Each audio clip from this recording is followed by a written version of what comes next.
Aloha, I'm Avina Lowe, Chief Wealth Strategist of Wilmington Trust, and we're coming to you live from the Hawaii Tax Institute.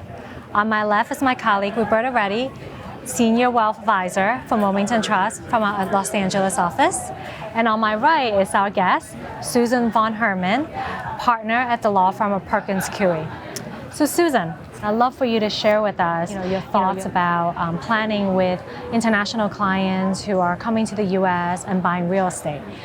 It happens more and more for a couple of reasons. One is there are lots of foreign people who are attracted to the investment opportunities here, want to get money out of their home countries, want to diversify their portfolios. The second reason is to create a family legacy property. Oftentimes their children are in the U.S. and they're not, and this is a meeting place. So when you have clients who are looking to do that, what is the number one thing that they need to look for before they go ahead and make that purchase of their dream property? Well, it's to think about what the tax ramifications of owning that property are going to be. And the rules are very complicated, and unfortunately, there's no one-size-fits-all solution.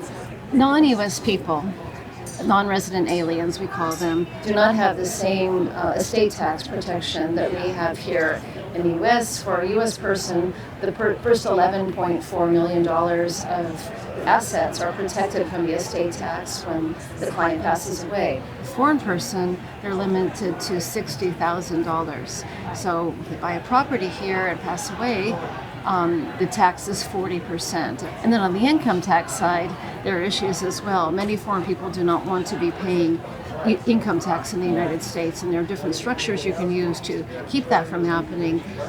But the biggest thing is that all of this is much more difficult if the property is purchased in the name of the non-resident alien, and then the planning is done second. The planning should be done ahead of time.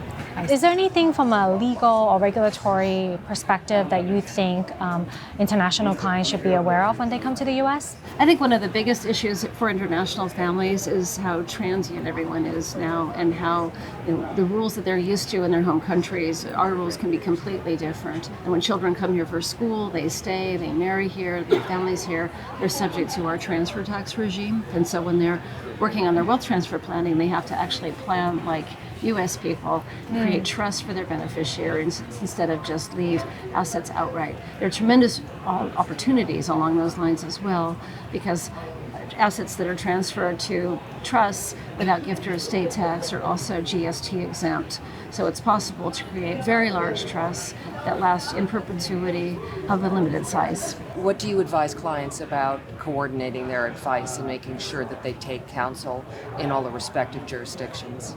In terms of coordinating a family that's all over the world, it's critical. It can't do planning in the U.S. for a U.S. client when there's going to be inheritance coming, for example, from another country. You're also often leaving cards on the table, because the ability to create these giant GST exempt trusts is not something U.S. people have. Once the assets get to the U.S., party's over. Yes. And you have to be complying with all of the U.S. transfer tax rules. If we can get the assets into the U.S. without being subject to the U.S. transfer tax rules, the opportunities are huge. Tell us about what you see the role of a trust company in the U.S. is for international clients. Oh, I think a trust company in the U.S. is critical for international clients. It provides stability, it provides expertise, it provides an anchor in the U.S. And I think it's very important to find the trust company that is a cultural fit, and a trust company that is invested in working in the countries where it comes from. What would be the one piece of advice that you would give to an international client thinking about purchasing a property here? The one piece of advice that I'd give an international client who is looking at purchasing property in the United States is to become educated before they make the purchase.